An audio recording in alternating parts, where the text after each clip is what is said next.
What's going on, everyone? Welcome back to another edition of Pistons Daily, where you can find daily content covering all things Detroit Pistons every single day. I'm your host. My name is Kyle Garrison. I'm over on Twitter at Kyle Garrison2, where I talk all things Detroit sports. So come on over, say hello, give me comments, questions, concerns, episode ideas. I'd love to hear from all you guys. Also, we are just 2 weeks into the channel and we're already sitting at 956 subscribers. So once again, thank you guys all so much for tuning in every single day, commenting, liking, subscribing. All of the interactions go a very long way supporting the channel, and I really, really appreciate it. But with that being said, let's jump right into today's video.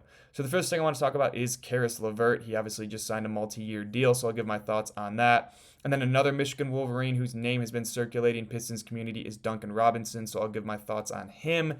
And then obviously Dennis Schröder just left to go to the Sacramento Kings. And so that leaves a little bit of hole in the Pistons backcourt, and I'll give my thoughts on that. And then finally, we'll just do a little Malik Beasley update before we wrap things up. But just a disclaimer before we get into Caris LeVert, I'm recording this on Monday night at 11 o'clock. So if a sign-and trade with the Kings goes through, or if Duncan Robinson signs or something like that happens, I'll go over that on Wednesday's episode, so stay tuned for that.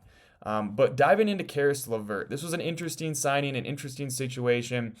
Trajan Langdon had himself in kind of a rough spot with Malik Beasley getting put under investigation yesterday. And you divvied out 2 years, $29 million to a 30-year-old Caris LeVert. You gave him your full $14.5 million non-taxpayer mid-level exception that was reserved for Malik Beasley, which most people thought would be a deal that got done today. But obviously the news came out yesterday regarding the pending investigation against him for gambling on prop bets. So Trajan Langdon had to go out and he had to be creative. Obviously, Nickeil Alexander-Walker was somebody talked about yesterday, and he was signed by the Hawks. So options were thinning, and it was, kind of time to go out and get yourself a good rotational guard. So Trajan Langdon got Caris LeVert.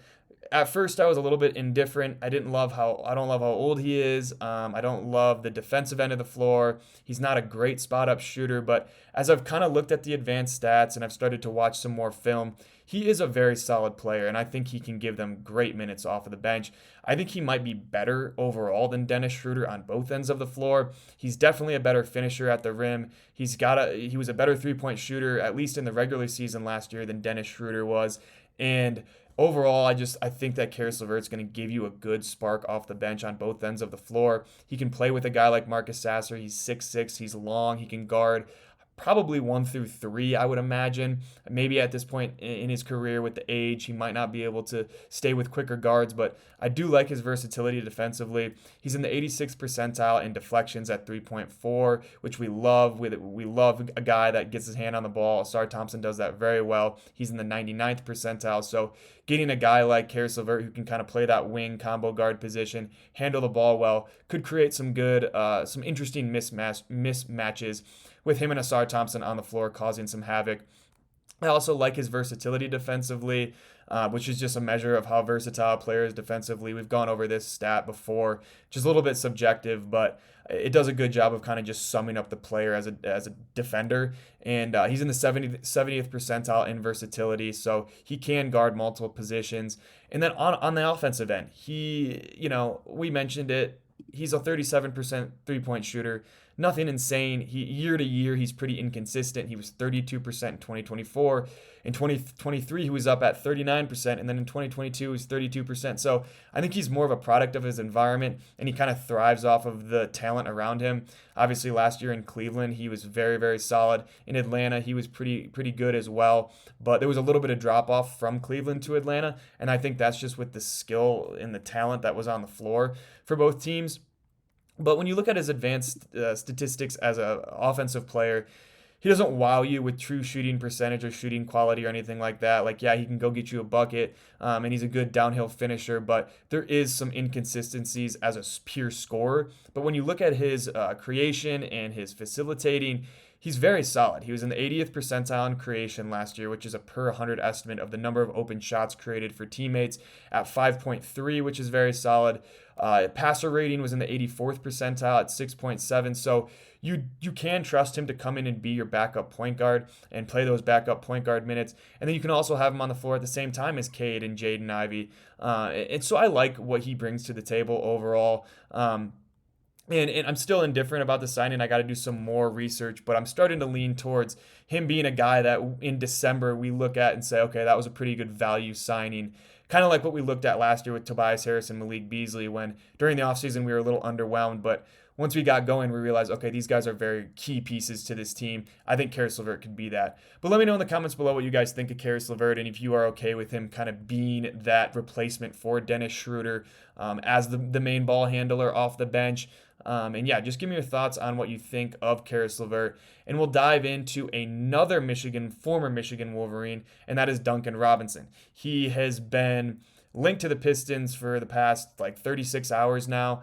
There wasn't a deal that got done today. There might have been actually when I'm recording this. I apologize if there was, but right now Duncan is unsigned. He declined his $20 million early termination option with the Miami Heat, and essentially that's just so he can re-sign a more deal that's comfortable and kind of gives him more flexibility, because if he would have accepted the $20 million option, the Heat most likely would have just cut him, and then he would have only been guaranteed $10 million. So now he can go to another team and he can re-sign a more comfortable deal that actually, he can contribute to a team. I know in Miami, kind of his role was completely shut off, and they were making moves, adding Jaime Jaquez, and kind of the emergence of some of those young guys kind of pushed Duncan Robinson to the back of the bench. So a new team like the Pistons would make sense for him, a new change of scenery where he can come in, kind of have a fresh start. I still think he's a very good high-volume three-point shooter. I mean, when you looked at when he was most successful is when he was taking the most shots, right? At 39% last year, 6.5 attempts per night. And then you look at his 2021 and 2020 season, he was putting up over 8 shots a night and shooting 44% in 2020 and 41% in 2021. So when the volume increases for him, so do the numbers overall. And he's a guy that I do think the Pistons are going to try and go out and get, especially with the uncertainty of Malik Beasley. You absolutely need to add knockdown shooting. You need to add a guy that can space the floor and give you 40% from three. Simple as that. I like his ability to draw attention off ball. I know this was earlier on in his career, but there was a lot of times in Miami where Tyler Hero or Bam Adebayo or Jimmy Butler or somebody like that were going in ISO, and there wasn't enough help defense because somebody was face guarding Duncan Robinson in the corner because of the threat he posed as a shooter. So if we can get him back to that form, I'd love to see Duncan Robinson on the team. He'd be a cheap contract, and you could just get the 2013 to 2018 Michigan roster as your bench pretty much if you have Caris LeVert, Tim Hardaway Jr., and Duncan Robinson. But in all seriousness, though, let me know in your comments your thoughts on Duncan Robinson, if the shooting upside is enough to take a flyer on him this free agency. And I just want to let you guys know, we knew that this was going to be an underwhelming offseason. Whether we agree with it or not, Trajan Langdon talked about it a couple days ago in his media availability. So it's not a surprise that there hasn't been a ton of moves, but just be patient. I think this roster will start to kind of take form even without Malik Beasley, and we're going to be just fine. But let's dive into Dennis Schröder. So obviously the Sacramento Kings signed Dennis to a 1-year deal, and I'm not sure how much money it is yet, but I am curious to see how it compares to what Caris LeVert got. And with Schröder, it really stinks losing his veteran leadership and his offensive upside, and some of the things he did in the playoffs last year were incredible, but he is a little bit on the older side. He's pretty limited on the offensive end of the floor, especially as a shooter. I don't know how realistic it was ever going to be to have Cade Cunningham and Dennis Schröder playing significant minutes again this year like they were in the playoffs last year. I think Jaden Ivey's kind of who they want to pair up next to Cade, not Dennis Schröder. So I understand letting him walk, but I also think that a sign-and trade could make a lot of sense with the Kings, because they do need to open up some cap space in order to even sign Dennis Schröder. Their team is pretty expensive, so just keep an eye on that. I think that I don't want to speculate on what the trade would be, but I think that it could be interesting to see if the Kings have to shed some salary or do something like that, and they attach maybe some draft capital and send it to the Pistons. Or I've been hearing a guy like Malik Monk. I don't want to talk about that because I just don't know how that would work out. But if they could figure out a way to go get a guy like Malik Monk, then obviously you're perfectly happy letting Dennis Schröder move on and go and kind of get a more significant role in Sacramento as their starting point guard. But I do think the plan now is for Caris LeVert to kind of be that backup guard that can play on or off ball. And clearly the Pistons front office must see a future with Marcus Sasser, or else they probably wouldn't have let Dennis walk that easily unless there's some corresponding moves that happen. But right now, Marcus Sasser will be getting minutes in this rotation. I would be very, very surprised if he didn't. I think he'll still be in a limited role, but I like his ability to play alongside Caris LeVert. There just was never a scenario where he was going to be able to play with Dennis Schröder, just because Dennis is a 6-foot point guard and so is Marcus Sasser. That just never was going to work defensively. But now with a longer, more athletic wing like Caris LeVert, I think there's some more upside for Marcus Sasser to get at least a little bit of an uptick in minutes. I don't think it's going to be anywhere, it's not going to go from 10 minutes to 25, but he could get, 15 to 18 minutes a night next year off the bench, playing with Caris LeVert, and just kind of showing us that he does have some skill and some offensive upside that we can be excited about as a Pistons fan base. But yeah, let me know your thoughts on the Dennis Schröder signing into Sacramento, whether or not you like the Pistons just letting him walk, if you wanted him to get brought back, and just your overall thoughts on that. And then last thing that I wanted to touch on before we wrap things up is Malik Beasley.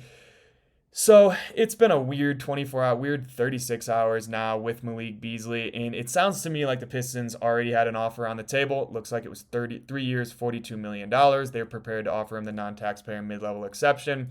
That was going to be their big offseason kind of, not acquisition, but re-signing, big move in the offseason. Maybe a couple of other small moves here and there, but like I mentioned before, a wrench got thrown into the plan and you had to pivot, and the next best option for them was signing Caris LeVert. So, Malik Beasley will be really interesting to see what his future looks like. Obviously, like I mentioned yesterday, he could be out of the league. This could be the end of his career.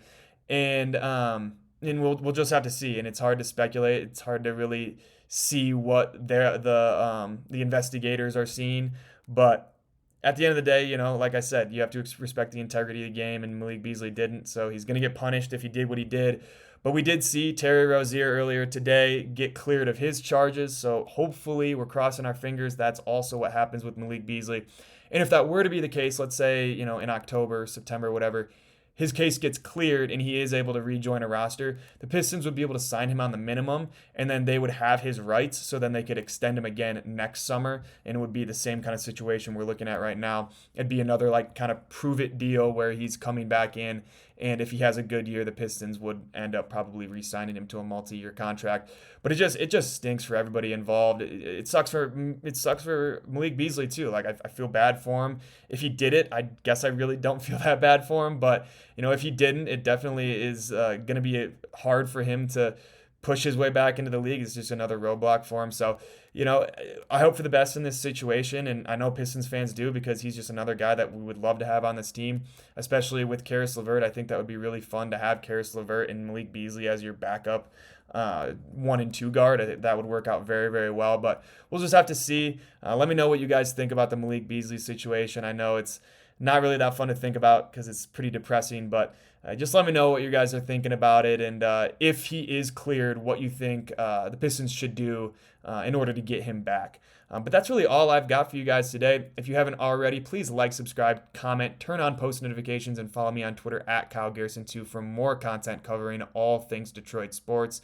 We are now just 50 subscribers away from 1,000. Actually, we're under 50 subscribers away from 1,000. So once again, thank you all so much for the support. It has been a lot of fun hearing your feedback and watching the channel grow.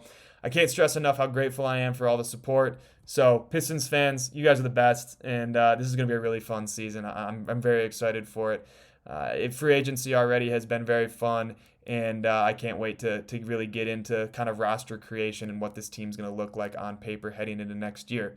The last thing before I wrap it up, let me know in the comments or over on Twitter your thoughts on the Pistons potentially bringing in Duncan Robinson. Let me know your thoughts on Caris LeVert and how you're feeling overall just about the Malik Beasley situation now that you've kind of had time to process the news. But once again, you guys know what to do. Like, subscribe, comment, follow me on Twitter, turn on post notifications, do all the things, and stay tuned for more updates as free agency gets underway. With that being said, that's going to do it here for episode 13 of Pistons Daily, and I'll catch you all next time.